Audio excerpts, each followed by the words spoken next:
Hey there, it's Pete with GCI Turf. I hope you're having a great day today.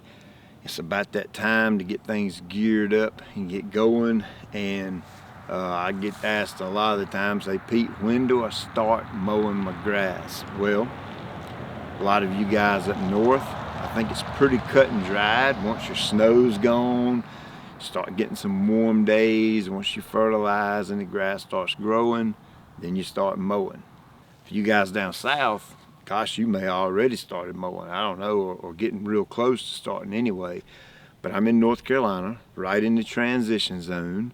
It's middle of February, and we're getting ready to go into a week where it's about mid 60s, and then we've even got a couple of days of 70 degrees. I went ahead and did my round one application today. I went on use my monsoon sprayer this time because I'm using a heavier volume of water, okay? The monsoon's a 9-gallon sprayer that I can kind of pull behind me and spray.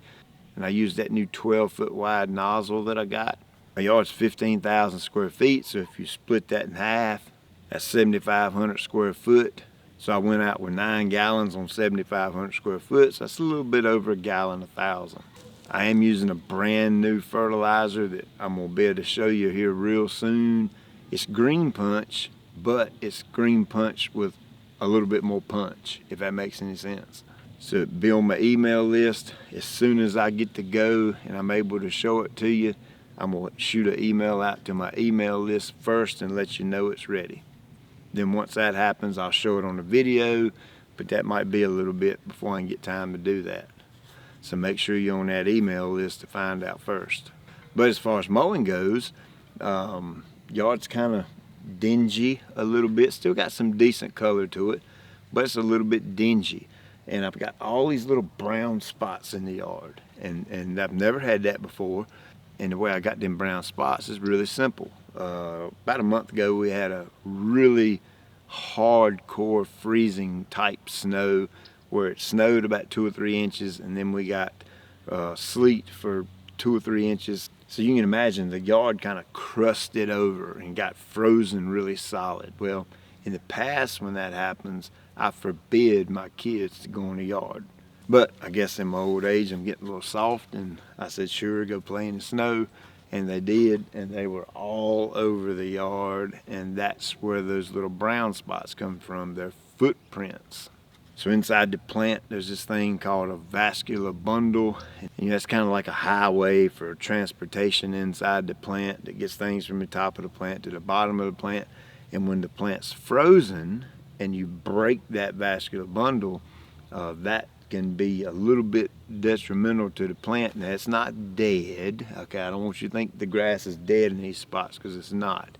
It basically just shuts the plant down in that little spot right there under your foot. And as a result of that, it turns it brown. Now, once the grass starts growing and that brown will start pushing up and you start mowing, the brown will push up some more, mowing, and that's the way you get rid of the brown. You'll have to actually mow it off.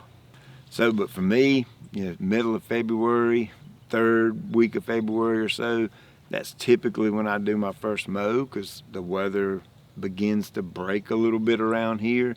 We start getting some warmer days, and you can actually look at the grass and start changing the color just a little bit and that kind of thing. So that's kind of my indicator. It's all about the weather. When the weather tells me it's time to start mowing, that's usually when I start mowing.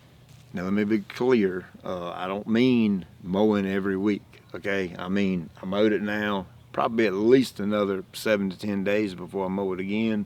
One reason, we got a week of off and on rain coming, and then the other reason is the weather just isn't quite warm enough to support the grass growing like a springtime growth. So 7, 10 days, I'll come out here and mow it again. Every time I mow it, it'll start getting better and better and better.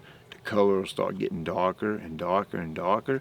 And by the time we hit around the middle of March, 3rd, 4th week of March or so, we'll pretty much be mowing every week then. So I hope that helps you determine when you need to start mowing. A lot of you folks have been doing lawn care forever, and you already know when you're supposed to start mowing. It's kind of repetitious stuff that happens every year in the springtime. For those of you that are new watching, hopefully that gives you a little information, kind of a head start on when to start mowing. Now for you Bermuda folks, you should be about ready to do your scalp. I'm not too far away from doing mine at the shop. Of course, when we do that, I'll show you that process as well. So as always, I appreciate you taking time out of your day to watch. I'll check you later.